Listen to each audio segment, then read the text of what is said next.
ಎಲ್ಲರಿಗೂ ನಮಸ್ಕಾರ. ನಾವು ಜಿ ಚೆನ್ನಪ್ಪ ಪದವಿ ಪೂರ್ವ ಕಾಲೇಜು ಆಂಗೋಡಿಂದ ಬಂದಿರೋದು. ನಾಟಕ ಆ ಒಂದು ಕ್ಷಣ. ರಚನೆ ಮತ್ತು ನಿರ್ದೇಶನ ಡಾಕ್ಟರ್ ಅಜಯ ಸಿ. ವ್ಯಕ್ತಿಯು ತನ್ನನ್ನು ತಾನು ಉದ್ದೇಶಪೂರ್ವಕವಾಗಿ ಕೊಂದುಕೊಳ್ಳುವ ಕ್ರಿಯೆಯನ್ನು ಆತ್ಮಹತ್ಯೆ ಎಂದು ಕರೆಯುತ್ತೇವೆ.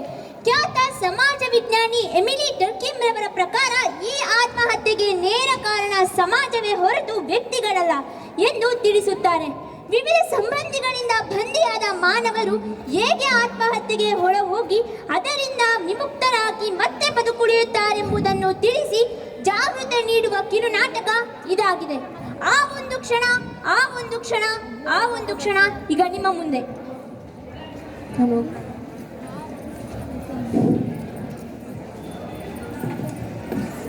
ನಾ ಹೇಗಿದ್ರೂ ಪರವಾಗಿಲ್ಲ, ನನ್ನ ಮಕ್ಕಳು ಮಾತ್ರ ಚೆನ್ನಾಗಿರ್ಲಿ ಅಂತ ಹಗಲು ರಾತ್ರಿ ಎಂದೇ ಮನೆ ಮನೆ ತಿರುಗಿ ಕಸ ಮುಸ್ರೆ ಮಾಡಿ ಬಂದಣದಿಂದ ಮಗನ ಓದಿಸಿದ ಕೆಲಸನೂ ಸಿಕ್ತು, ಮದ್ವೆನೂ ಆದ. ಇನ್ನೇನು ಬೇಕು ನನಗೆ ಸುಖಿ ಸಂಸಾರ ಅಂತ ಆನಂದ ಪಟ್ರೆ ಮಗ ಹೆಂಡ್ತಿ ಮಾತು ಕೇಳಿ ನೀನು ಅಲ್ಲಿ ಕೂರ್ಬೇಡ, ಸೋಫಾ ಗಲೀಜು ಮಾಡ್ತೀಯ, ಬಾತ್ರೂಮ್ ಗಲೀಜು ಮಾಡ್ತೀಯ, ಪದೇ ಪದೇ ಆಸ್ಪತ್ರೆ ಕರ್ಕೊಂಡೋಗಲು ನೀನೇ ಕೋಟಿ ಕೋಟಿ ಹಣ ಸಂಪಾದಿಸಿದೀಯ, ಎಲ್ಲಾದ್ರೂ ಹಾಳಾಗಿ ಹೋಗ್ಬಾರ್ದ ಅಂತಾನೆ. ನಾನಾದರೂ ಏನು ಮಾಡ್ರಪ್ಪ, ನನ್ನ ಕೈಲಿ ಏನಾಗುತ್ತೆ, ಇವನೇ ಒಬ್ಬ ಮಗ ಅಂತ ಆನಂದದಿಂದ ಸಾಕಿದ್ದೆ, ಇವನಿಗೆ ನನ್ನಿಂದ ಸುಖವಿಲ್ಲ ಅಂದರೆ ನಾನು ಬದುಕಿರಬಾರ್ದು. ಊರ ಹೊರಗಿನ ಹಾಳು ಬಾವಿ ಹತ್ರ ಹೋಗಿ ನಾನು ಸಾಯೋದೇ ಮೇಲು. ನಾನು ಸಾಯ್ತೀನಿ, ನಾನು ಬದುಕಿರಬಾರ್ದು. ನಿಲ್ಲು ತಾಯಿ, ನಿಲ್ಲು. ಯಾರಪ್ಪ ನೀನು? ನಾನು ಒಬ್ಬ ಸನ್ಯಾಸಿ, ಜನಗಳ ಕಷ್ಟವನ್ನು ಅರಿತವನು, ಸಿದ್ಧಿಯಾದವನು. ನನ್ನನ್ನು ಎಲ್ಲರೂ ಅಭಿನವ ಶಾಕ್ಯಮುನಿ ಎಂದು ಕರೆಯುತ್ತಾರೆ. ನೀನೇ ಹೀಗೆ ಮಾಡಿದರೆ ಚಿಕ್ಕವರ ಗತಿಯೇನು? ಅಷ್ಟಕ್ಕೂ ಹೀಗೇನಾಗಿದೆ? ಕಷ್ಟ ಯಾರಿಗೆ ತಾನೇ ಬರುವುದಿಲ್ಲ, ಎಲ್ಲವೂ ಸರಿ ಹೋಗುತ್ತದೆ. ಸ್ವಲ್ಪ ಸಮಯ ಬೇಕು ಅಷ್ಟೇ. ಹಾಗೂ ನಿನ್ನ ಕುಟುಂಬದಿಂದವರಿಂದಲೋ ಅಥವಾ ಯಾವುದಾದರೂ ಗುರುಗಳಿಂದ ಅವರಿಗೆ ತಿಳಿಯಿಸು, ಅವರಿಗೂ ಅರ್ಥವಾಗುತ್ತದೆ. ಹಾಗೂ ನೀನು ಕೆಲವು ಬದಲಾವಣೆಗಳನ್ನು ಮಾಡಿಕೊಳ್ಳಬೇಕು. ಸಮಯ ಸಿಕ್ಕಾಗೆಲ್ಲ ಸಣ್ಣ ಪುಟ್ಟ ಕೆಲಸಗಳಲ್ಲಿ ತೊಡಗಿಕೊ. ಹಾಗೂ ಅವರು ಏನು ಕೊಡುತ್ತಾರೋ ಅದನ್ನು ಪ್ರೀತಿಯಿಂದ ಸ್ವೀಕರಿಸು. ಈಗ ಮನೆಗೆ ಹೋಗಿ ಧ್ಯಾನ ಮಾಡಿ ವಿಶ್ರಾಂತಿ ಪಡೆದುಕೋ ತಾಯಿ. ಆಯಿತು ಸ್ವಾಮೀಜಿ, ನೀವು ಹೇಳಿದಂತೆ ನಡೆದುಕೊಳ್ಳುವ ಪ್ರಯತ್ನ ಮಾಡುತ್ತೇನೆ. ಹೋಗಿ ಬಾ ತಾಯಿ, ನಿನಗೆ ಒಳ್ಳೆಯದಾಗಲಿ. ಹೋಗಿ ಬರುತ್ತೇನೆ ಸ್ವಾಮೀಜಿ. ಆಯಿತು.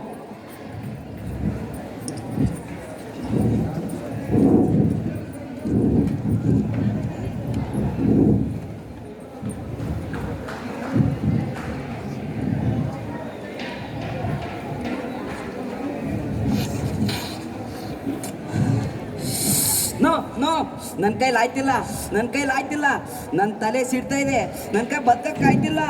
ನನಗೆ ಡ್ರಗ್ಸ್ ಬೇಕು, ಸೊಪ್ಪು ಬೇಕು, ಇಂಜೆಕ್ಷನ್ ಬೇಕು. ಯಪ್ಪ ನನ್ನ ತಲೆ ಸಿಡಿತಾ ಇದೆ. ಯಾರು ನಿಮ್ಗೆ ಕಾಲು ಬೀಳ್ತೀನಿ, ಯಾರು ಡ್ರಗ್ಸ್ ಕೊಡಿ, ಇಂಜೆಕ್ಷನ್ ಕೊಡಿ. ಆಯ್ತಿಲ್ಲ ಯಪ್ಪ, ನನ್ನ ತಲೆ ಸಿಡಿತಾ ಇದೆ. ನೀವು ಯಾರಾದರೂ ಡ್ರಗ್ಸ್ ಕೊಡಲಿಲ್ಲ ಅಂದರೆ ಈ ಪೆಟ್ರೋಲ್ ಇದೆಯಲ್ಲ, ನಾನು ಸುರ್ಕೊಂಡು ಸಾಯ್ತೀನಿ. ಹಾಂ, ಇದೇ ಸರಿ.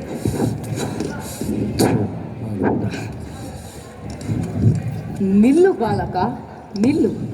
ನೀನಿನ್ನು ಚಿಕ್ಕವನು, ಬಾಳಿ ಬದುಕಬೇಕಾದವನು. ಇಷ್ಟು ಚಿಕ್ಕ ವಿಷಯಕ್ಕೆ ಬೆಂಕಿ ಹಚ್ಚಿಕೊಂಡು ಸಾಯುವುದನ್ನು ಮೊದಲು ನಿಲ್ಲಿಸು. ನಮ್ಮ ಮಾತು ಕೇಳು. ನೀನು ವೈದ್ಯರನ್ನು ಸಂಪರ್ಕಿಸು. ಅವರು ಏನು ಚಿಕಿತ್ಸೆ ಕೊಡುತ್ತಾರೋ ಆ ಚಿಕಿತ್ಸೆಯನ್ನು ಪಡೆದುಕೋ. ಧ್ಯಾನ ಮಾಡು, ಪುಸ್ತಕಗಳನ್ನು ಓದು, ಸಿನಿಮಾಗಳನ್ನು ನೋಡು, ಸುಮಧುರ ಸಂಗೀತಗಳನ್ನು ಕೇಳು. ಹಾಗೂ ನಿನ್ನ ತಂದೆ ತಾಯಿಯರ ಜೊತೆ, ಸಂಬಂಧಿಕರ ಜೊತೆ ಹೆಚ್ಚು ಒಡನಾಟದಿಂದಿರು. ಒಳ್ಳೆಯ ಸ್ನೇಹಿತರ ಸಹವಾಸ ಮಾಡು. ನಿನ್ನಲ್ಲಿ ಆತ್ಮವಿಶ್ವಾಸ ತುಂಬಿ ನೀನು ಅಂದುಕೊಂಡಿದ್ದನ್ನು ಸಾಧಿಸುವೆ. ತಪ್ಪಾಯ್ತು ಸ್ವಾಮೀಜಿ, ಆ ಒಂದು ಕ್ಷಣ ನನಗೇನು ದೋಚಲಿಲ್ಲ. ನೀವು ಹೇಳಿದ ಮಾತುಗಳನ್ನು ಕೇಳಿ ನಾನು ಬದಲಾಗುತ್ತೇನೆ. ಹೋಗಿ ಬಾ ಮಗು, ನಿನಗೆ ಒಳ್ಳೆಯದಾಗಲಿ. ಧನ್ಯವಾದ.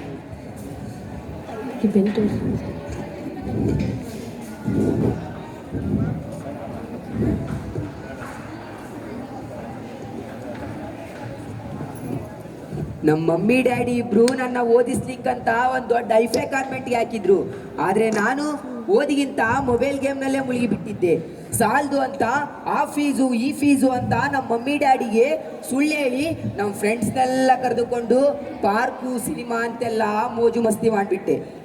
ನಾನು ಮನೆಗೆ ಹೋದ್ರೆ ನಮ್ಮ ತಂದೆ ತಾಯಿ ಬೈಬೋದು, ಹೊಡಿಬೋದು, ಅಥವಾ ಅಕ್ಕಪಕ್ಕದ ಮನೆಯವರು ನಮ್ಮ ತಂದೆ ತಾಯಿಗೆ ಅವಮಾನ ಮಾಡ್ಬೋದು. ಅದರಿಂದ ನಮ್ಮ ತಂದೆ ತಾಯಿ ಜೀವಕ್ಕೆ ಅಪಾಯ ಮಾಡಿಕೊಂಡ್ರೆ ಏನು ಗತಿ? ನಾನು ಏನು ಮಾಡೋದು? ನಾನು ತಪ್ಪು ಮಾಡಿಬಿಟ್ಟೆ. ನಾನು ಓದಿ ಪಾಸ್ ಆಗಬೇಕಾಗಿತ್ತು.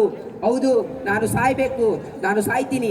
ಆ ಬಿಲ್ಡಿಂಗ್ ಕಾಣಿಸ್ತಿದೆಯಲ್ಲ, ಬಿಲ್ಡಿಂಗ್ ಮೇಲಿಂದ ಬಿದ್ದು ನಾನು ಸಾಯ್ತೀನಿ.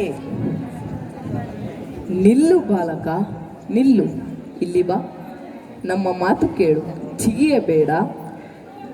ಮಗು, ನಿಮ್ಮ ಶಿಕ್ಷಕರು ನೀಡಿದ ಚಟುವಟಿಕೆಯನ್ನು ಶ್ರದ್ಧೆಯಿಂದ ಪರಿಶ್ರಮದಿಂದ ಮುಗಿಸು. ಹಾಗೂ ನಿನಗೆ ಓದಲಿಕ್ಕೆ ಬಾರದ ಓದನ್ನು ಓದಿ ಬರೆಯೋದನ್ನು ಅಭ್ಯಾಸ ಮಾಡಿಕೊ. ಆದಷ್ಟು ಟಿವಿ ಮೊಬೈಲಿಂದ ದೂರವಿರು.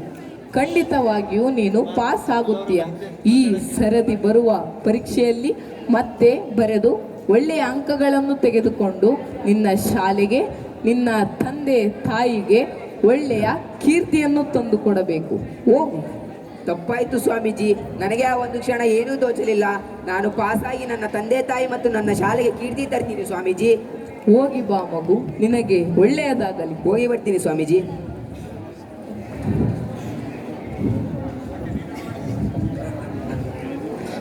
ಪ್ರೇಮವು ಬೇಡ, ಪ್ರೇಯಸಿ ಬೇಡ, ಮೋಸ ಮಾಡಿದಳು ನಿನಗೆ, ಮೋಸ ಮಾಡಿದಳು. ನನ್ನ ತಂದೆ ತಾಯಿಗಿಂತ ನನ್ನ ಅಷ್ಟೇ ಯಾಕೆ ನನ್ನ ಪ್ರಾಣಕ್ಕಿಂತಲೂ ಹೆಚ್ಚು ಇಷ್ಟಪಟ್ಟೆ. ಅವಳು ಕೇಳಿದ ಮೊಬೈಲ್ ಕೊಡಿಸ್ದೆ, ಮೊಬೈಲ್ ರೀಚಾರ್ಜ್ ಮಾಡಿಸ್ದೆ, ದೊಡ್ಡ ದೊಡ್ಡ ಹೋಟ್ಲು ಪಾರ್ಕು ಅಂತ ಎಲ್ಲ ಮೋಜು ಮಸ್ತಿ. ಆದರೆ ಈಗ ಅವಳಿಗೆ ನನಗಿಂತ ಅವಳ ತಂದೆ ತಾಯಿ ಅಂತಸ್ತೇ ಮೇಲಾಯ್ತಂತೆ. ಆದರೆ ನನಗೆ ಅವಳನ್ನ ಬಿಟ್ಟು ಬದುಕೋ ಶಕ್ತಿ ಇಲ್ಲ. ಆದ್ದರಿಂದ ಈ ಜನ್ಮದಲ್ಲಿ ನಾನು ಸತ್ತು ಮುಂದಿನ ಜನ್ಮದಲ್ಲಿ ಅವಳೇ ಪಡಿತೀನಿ. ಈಗೋ ಇಲ್ಲಿ ಕಾಣ್ತಿದೆಯಲ್ಲ, ಈ ಬಾಟ್ಲಿ ತೊಗೊಂಡು ನಾನು ಸಾಯ್ತೀನಿ. ನಿಲ್ಲು ಸಹೋದರ, ನಿಲ್ಲು. ಅಷ್ಟಕ್ಕೂ ಈಗೇನಾಗಿದೆ? ನಿನ್ನ ಪ್ರಿಯ ಸಖಿಯು ನಿನ್ನಿಂದ ದೂರವಾಗಿದ್ದಾಳೆ ಅಷ್ಟೇ ಅಲ್ಲವೇ? ಅದಕ್ಕೆ ಸಾಯಲು ಮುಂದಾಗ್ತಾರಾ? ನೀನು ಸತ್ತರೆ ಅವಳು ಮತ್ತೊಬ್ಬನನ್ನು ಪ್ರೀತಿಸುತ್ತಾಳೆ, ಖುಷಿಯಾಗಿರುತ್ತಾಳೆ. ಆದರೆ ನೀನು ಸಾಯುತ್ತೇನೆಂದು ಹೇಳುತ್ತಿದ್ದೀಯಾ? ನನ್ನ ಮಾತು ಕೇಳು. ಅರ್ಧಕ್ಕೆ ನಿಲ್ಲಿಸಿದ ಓದನ್ನು ಮತ್ತೆ ಶುರು ಮಾಡಿಕೊ. ನಿನ್ನ ತಂದೆ ತಾಯಿ ಪಡುತ್ತಿರುವ ಕಷ್ಟಕ್ಕೆ ಒಳ್ಳೆಯ ಹೆಸರನ್ನು ತರಬೇಕು. ಹೋಗು. ತಪ್ಪಾಯಿತು ಸ್ವಾಮೀಜಿ, ಆ ಒಂದು ಕ್ಷಣ ನನಗೇನು ತೋಚಿರಲಿಲ್ಲ. ನಾನು ಮತ್ತೆ ಓದಿ ನನ್ನ ತಂದೆ ತಾಯಿಗೆ ಒಳ್ಳೆಯ ಹೆಸರು ತರ್ತೀನಿ ಸ್ವಾಮೀಜಿ. ಹೋಗಿ ಬಾ ಮಗು, ನಿನಗೆ ಒಳ್ಳೆಯದಾಗಲಿ.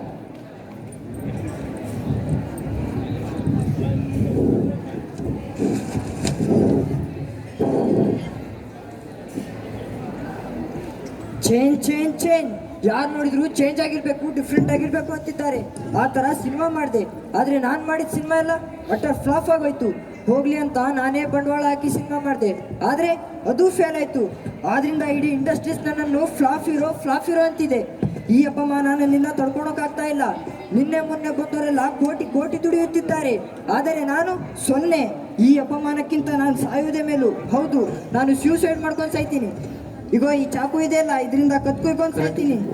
ನಿಲ್ಲು ನಾಯಕ ನಟನೆ, ನಿಲ್ಲು. ನೀನೊಬ್ಬ ಮಾದರಿ ವ್ಯಕ್ತಿ. ನಿನ್ನನ್ನು ಹಿಂಬಾಲಿಸುತ್ತಿರುವ ಎಷ್ಟೋ ಜನಗಳಿದ್ದಾರೆ. ನೀನು ಸತ್ತರೆ ಅವರು ಹೇಗೆ ಬದುಕುತ್ತಾರೆ? ನಮ್ಮ ಮಾತು ಕೇಳು. ಒಳ್ಳೆಯ ನಿರ್ದೇಶಕರು, ನಿರ್ಮಾಪಕರನ್ನು ಹುಡುಕಿಕೊ. ಜನರು ಏನು ಬಯಸುತ್ತಾರೋ, ಏನು ಇಷ್ಟಪಡುತ್ತಾರೋ ಆ ರೀತಿಯ ಚಿತ್ರಗಳನ್ನು ತೆಗೆ. ನೀನು ಖಂಡಿತವಾಗಿಯೂ ಗೆಲ್ಲುತ್ತೀಯ. ಹೋಗು. ತಪ್ಪಾಯ್ತು ಸ್ವಾಮೀಜಿ, ಆ ಒಂದು ಕ್ಷಣ ನನಗೇನು ತೋಚಲಿಲ್ಲ. ಹೋಗಿ ಬರ್ತೀನಿ. ಹೋಗಿ ಬಾ ಮಗು, ನಿನಗೆ ಒಳ್ಳೆಯದಾಗಲಿ.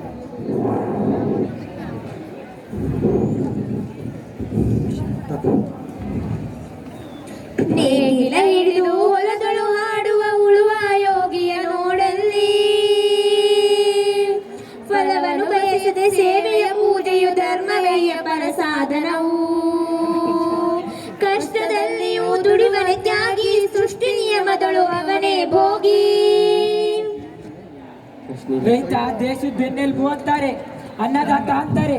ಆದರೆ ನಾನು ನನ್ನ ಹೆಂಡತಿ, ಮಕ್ಕಳು, ತಂದೆ, ತಾಯಿ, ಅಣ್ಣ, ತಮ್ಮ, ಅಕ್ಕ, ತಂಗಿ ಇವ್ರನ್ನೆಲ್ಲ ಉಪವಾಸ ಸಾಯಿಸಿದೆ.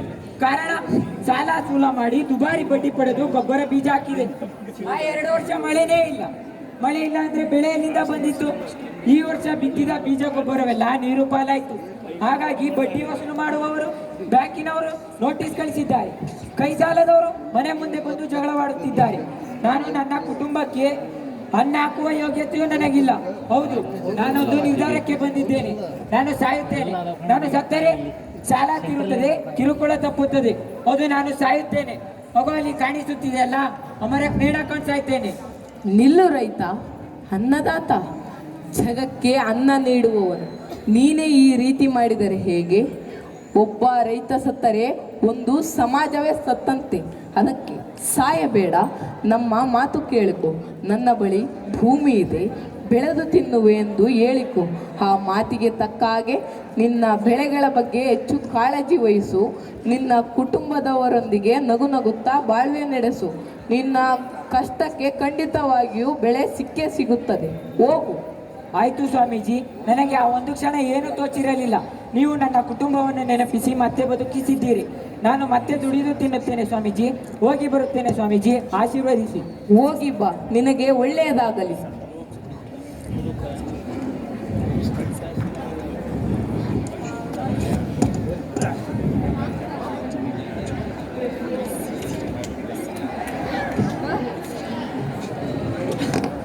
ನಮಸ್ಕಾರ ಕಾಳಣ್ಣ.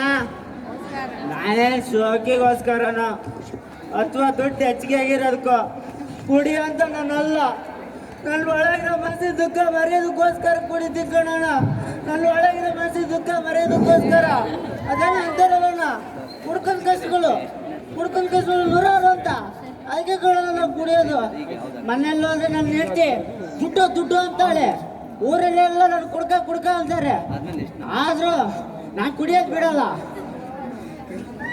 ಆದ್ರೂ ನನ್ನ ಕೈ ಕುಡಿಯೋದು ಬಿಡಕ್ಕಾಗ್ತಿಲ್ಲ. ಊರಾಗೆಲ್ಲ ಸಾಲ ಮಾಡಿದೆ, ಒಡೆ ಹೊಂಡಲ್ಲಿ ಮಾರಿದೆ, ಆದ್ರೂ ನನ್ನ ಕೈ ಬಿಡಕ್ಕಾಗ್ತಿಲ್ಲ. ನಾನೇನಾರ ಕುಡಿದಿದ್ದೆ ಅಂದ್ರೆ ನನ್ನ ಕೈ ಕಾಲೇ ಆಡಲ್ಲ. ಅದಕ್ಕೆ ನಾನು ಸಾಯ್ತೀನಿ. ಈಗ ನಾನು ಕುಡಿಯೋಕೆ ದುಡ್ಡು ಇಲ್ಲ, ಸಾಯಲೇಬೇಕು ನಾನು. ನಾನೇನಾರ ಸತ್ತೆ ಅಂದ್ರೆ ನನ್ನ ಹೆಂಡತಿ ಸ್ವಲ್ಪ ದುಡ್ಡಾರ ಸಿಗ್ತತಿ. ಆ ದುಡ್ಡನ್ನ ಸಂತೋಷವಾಗಾರ ಇಡ್ತಾಳೆ. ಸಾಯ್ತೀನಿ ನಾನು. ಇದೇ 5 ರೋಡ್ನೇ ಬೀಸಾಯ್ತೀನಿ. ಇದೇ 5 ರೋಡ್ನೇ ಬೀಸಾಯ್ತೀನಿ. ಯಾವ ಪೊಲೀಸೇ ಬರಲಿ, ಯಾವನೇ ಬರಲಿ ಕೇಳೋದಲ್ಲ. ಸಾಕ್ ನನ್ಗಡೆ ಸೈಡಿಗೆ ಹೋಗ್ಲಿ, ಕುಡ್ಕ ನನ್ನ ಮಗನೇ. ನಿಲ್ಲು ಮಾನವ, ನಿಲ್ಲು. ಈಗೇಕೆ ಮಾಡುವೆ? ಆ ವಾಹನಕ್ಕೆ ಬಿದ್ದು ಸಾಯಲು ಏಕೆ ಮುಂದಾಗಿರುವೆ? ಒಂದು ಬಾರಿ ನಿನ್ನ ಕುಟುಂಬದ ಬಗ್ಗೆ ಯೋಚಿಸು. ಈಗಲೂ ನಿನ್ನ ಕುಟುಂಬವು ಬದಲಾವಣೆಗಾಗಿ ಕಾಯುತ್ತಿದೆ. ಅದಕ್ಕೆ ನಮ್ಮ ಮಾತು ಕೇಳು. ಯಾವುದಾದರೊಂದು ಕೆಲಸವನ್ನು ಹುಡುಕಿಕೊ ಹಾಗೂ ನಿನ್ನ ಹೆಂಡತಿ ಮಕ್ಕಳೊಂದಿಗೆ ಹೆಚ್ಚು ಸಮಯ ಕಾಲ ಅವರೊಂದಿಗೆ ಕಳೆ.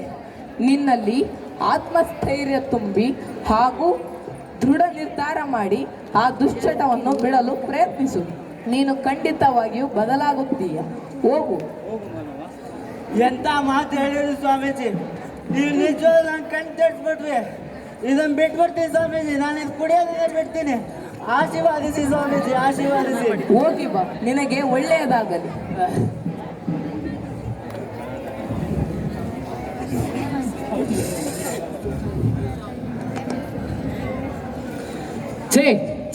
My foot. ಬ್ಯಾಂಕಿನಿಂದ ಸಾಲ ಪಡೆಯಲು ನನ್ನೆಲ್ಲ ಪ್ರಾಪರ್ಟಿಯನ್ನೆಲ್ಲ ಶ್ಯೂರಿಟಿ ಕೊಟ್ಟೆ. ಆದ್ದರಿಂದ ಕೋಟಿ ಬಂಡವಾಳವನ್ನು ಹೂಡಿ ಒಂದು ಸಣ್ಣ ಗಾರ್ಮೆಂಟ್ ಫ್ಯಾಕ್ಟರಿಯನ್ನು ಹಾಕಿದೆ. ಅದು ಒಂದು ಸಣ್ಣ ಶಾರ್ಟ್ ಸರ್ಕ್ಯೂಟ್ನಿಂದ ನನ್ನ ಗೋಡಂಬಿಗೆ ಬೆಂಕಿ ಬಿತ್ತು. ಎಲ್ಲವೂ ಬರ್ನ್ ಆಗಿ ಹೋಯಿತು. ಪರಿಣಾಮ ಬಿಸ್ನೆಸ್ ಲಾಸ್ ಆಯಿತು.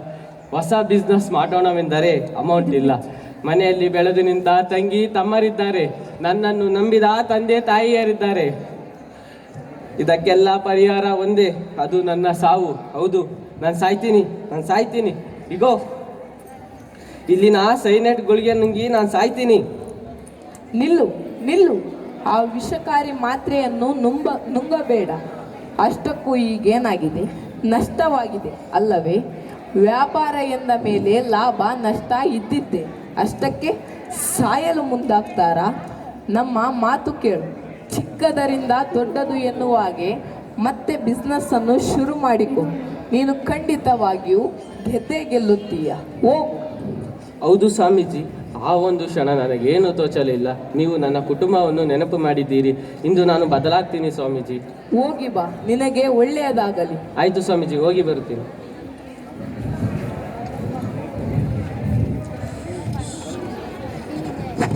Breaking news! ಅಮಾಯಕರಿಂದ ಲಂಚ ಪಡೆಯುತ್ತಿರುವಾಗ ಸಿಕ್ಕಿಬಿದ್ದ PSI ಸಂಗಣ್ಣ. ಈ ವಿಷಯ ಸೋಷಿಯಲ್ ಮೀಡಿಯಾದಲ್ಲಿ ತುಂಬಾನೇ ವೈರಲ್ ಆಗ್ತಾ ಇದೆ. ಈ ಕ್ಷಣದಿಂದಲೇ ಅವರನ್ನ ಸಸ್ಪೆಂಡ್ ಮಾಡಬೇಕು ಅಂತ ಹೇಳ್ತಿದ್ದಾರೆ SP. ನೋಡಿ, ನ್ಯಾಯ ಕೊಡಿಸಬೇಕಾದವರೇ ಅನ್ಯಾಯದ ಕೆಲಸ ಮಾಡ್ತಾ ಇದ್ದಾರೆ. ಆ ಲಂಚವನ್ನ ಮುಚ್ಚಿ ಹಾಕಲು ಹೋಗುವಾಗ CCTVಯಲ್ಲಿ ಸೆರೆಯಾಗಿದ್ದಾರೆ. ಧರ್ಮೋ ರಕ್ಷಿತೇ ರಕ್ಷಿತ ಎನ್ನುವ ಹಾಗೆ ಪೊಲೀಸರು ಜನರನ್ನ ರಕ್ಷಣೆಯನ್ನ ಮಾಡಬೇಕು. ಆದ್ರೆ ರಕ್ಷಕರು ಈಗ ಭಕ್ಷಕರ ರೀತಿಯಲ್ಲಿ ವರ್ತನೆಯನ್ನ ಮಾಡ್ತಾ ಇದ್ದಾರೆ.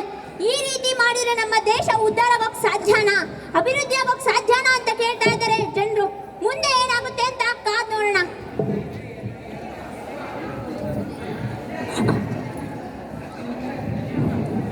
ಕನ್ನಡ ನಾಡಿನ ರಕ್ಷಣೆಗೆಂದು ಸಜ್ಜಾಗಿ ನಿಂತಿದೆ ಈ ಕಾಕಿ. ಕರ್ನಾಟಕದ ಪೊಲೀಸ್ ಎಂದರೆ ಭ್ರಷ್ಟರಿಗೆ ಬಹುಭೀತಿ. ಆದರೆ ನೀನು ಭ್ರಷ್ಟವ ಮಾಡಿದೆ ಪೊಲೀಸ್ ಹುದ್ದೆಗೆ ಅವಮಾನ. ನಾನು ಎಂತ ತಪ್ಪು ಮಾಡಿಬಿಟ್ಟೆ. ಸೊಸೈಟಿಯಲ್ಲಿ ತುಂಬಾ ಗೌರವದಿಂದ ಬದುಕ್ತಾ ಇದ್ದೆ. ಆದರೆ ನನ್ನ ಹೆಂಡತಿ ನಕ್ಲೆಸ್ ಬೇಕು, ಬಂಗಾರದ ಬಳೆ ಬೇಕು, ಸೈಟ್ ಬೇಕು, ಕಾರ್ ಬೇಕು. ಹಾಗಾಗಿ ನಿಮ್ಮ ಸಂಪಾದನೆ ಸಾಲ್ತಾ ಇಲ್ಲ. ನೀವು ಯಾಕೆ ಇದರಲ್ಲಂತೆ ಲಂಚ ಪಡಿಬಾರ್ದು ಅಂತ ಪದೇ ಪದೇ ಹಿಂಸೆ ಕೊಡ್ತಾ ಇದ್ಲು. ಹಾಗಾಗಿ ನಾನು ಲಂಚಕ್ಕೆ ಕೈ ಚಾಚಿದೆ. ಹಾಗಾಗಿ ನನಗೆ ಈ ಪರಿಸ್ಥಿತಿ ಬಂದಿದೆ. ಅದು ಅಲ್ಲದೆ ಅಂತ ಸಸ್ಪೆಂಡ್ ಬೇರೆ ಆದೆ. ಈ ಸೊಸೈಟಿಯಲ್ಲಿ ನನ್ನ ಮಕ್ಕಳಿಗೆ ಯಾರು ಗೌರವ ಕೊಡ್ತಾರೆ? ಅವ್ರ ಪ್ರಶ್ನೆಗೆ ನಾನು ಏನಂತ ಉತ್ತರ ಕೊಡಬೇಕು? ಇಲ್ಲ, ನನ್ನ ಕೈಲಿ ಆಗ್ತಿಲ್ಲ, ನಾನು ಸಾಯೋದೇ ಮೇಲು. ಅದೇ ಸರಿ, ನಾನು ಸೂಸೈಡ್ ಮಾಡ್ಕೊಂಡು ಸಾಯ್ತೀನಿ. ಇದು ಈ ಪಿಸ್ತೂಲ್ನಿಂದ ಶೂಟ್ ಮಾಡ್ಕೊಂಡು ಸಾಯ್ತೀನಿ. ನಿಲ್ಲು ರಕ್ಷಕ, ಆರಕ್ಷಕ, ಜನರಿಗೆ ರಕ್ಷಣೆ ಕೊಡುವವನು. ನೀನೇ ಹೀಗೆ ಮಾಡಿದರೆ ಹೇಗೆ? ತಪ್ಪು ಮಾಡಿದ್ದೀಯಾ, ಶಿಕ್ಷೆಯನ್ನು ಅನುಭವಿಸು. ಅಲ್ಲಿದ್ದ ಬಂದ ಮೇಲೆ ಹೊಸ ವ್ಯಕ್ತಿಯಾಗಿ ಬದಲಾಗಿ ಬರಬೇಕು. ಈ ಕಷ್ಟವನ್ನು ನಿನ್ನ ಹೆಂಡತಿ ಮಕ್ಕಳು ಅರ್ಥ ಮಾಡಿಕೊಳ್ಳುತ್ತಾರೆ. ಅಲ್ಲಿದ್ದ ಬಂದ ಮೇಲೆ ಪ್ರಾಮಾಣಿಕನಾಗಿ ಬದುಕು. ಹೋಗು. ತಪ್ಪಾಯ್ತು ಸ್ವಾಮೀಜಿ. ಆ ಒಂದು ಕ್ಷಣ ನನಗೇನೂ ತೋಚಲಿಲ್ಲ. ಇನ್ಮೇಲೆ ನಾನು ಪ್ರಾಮಾಣಿಕತೆಯಿಂದ ಡ್ಯೂಟಿ ಮಾಡುತ್ತೇನೆ. ಹೋಗಿ ಬಾ, ನಿನಗೆ ಒಳ್ಳೆಯದಾಗಲಿ.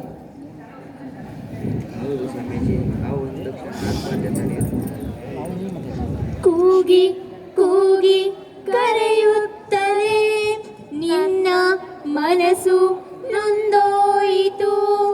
ನಿನ್ನ ಬಿಟ್ಟು ಇರಲಾರದೆ ನೀನು ಇಂದು ಸೋತೋದಯ.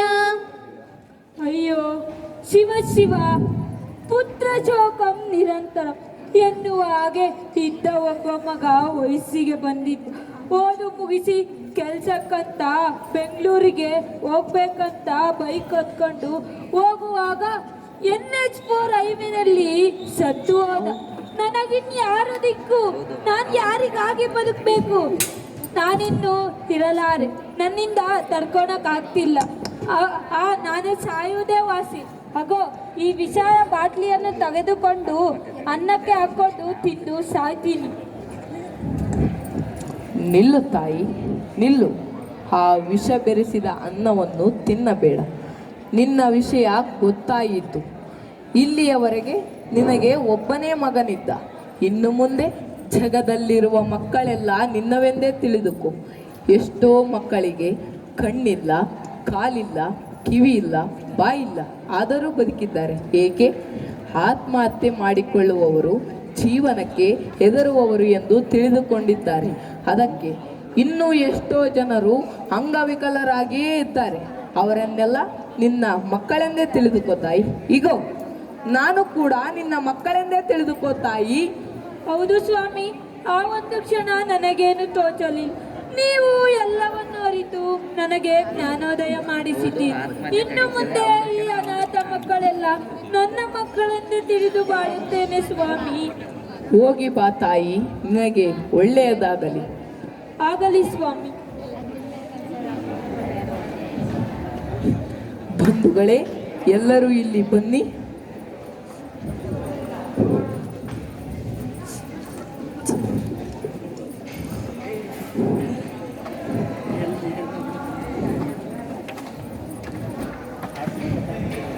ನಾನು ನಿಮಗೀಗಾಗಲೇ ಮಾರ್ಗದರ್ಶನ ನೀಡಿರುವ ಹಾಗೆ ಎಂತಹದ್ದೇ ಸಂದರ್ಭ ಬಂದರೂ ಆತ್ಮಹತ್ಯೆ ಮಾಡಿಕೊಳ್ಳಬಾರದು. ಹಾಗೂ ಹಾಗೇನಾದರೂ ಅನಿಸಿದರೆ ಆ ಒಂದು ಕ್ಷಣ ನಿಮ್ಮ ಕುಟುಂಬವನ್ನು ನೆನಪಿಸಿಕೊಳ್ಳಿ. ಖಂಡಿತವಾಗಿಯೂ ಆ ಒಂದು ಕ್ಷಣ ಆತ್ಮಹತ್ಯೆಯನ್ನು ನಿಲ್ಲಿಸುತ್ತದೆ. ಹೌದು, ಆತ್ಮಹತ್ಯೆ ತಡೆಯುತ್ತದೆ. ಆ ಒಂದು ಕ್ಷಣ, ಆ ಒಂದು ಕ್ಷಣ, ಆ ಒಂದು ಕ್ಷಣ. ಧನ್ಯವಾದಗಳು. ಧನ್ಯವಾದಗಳು.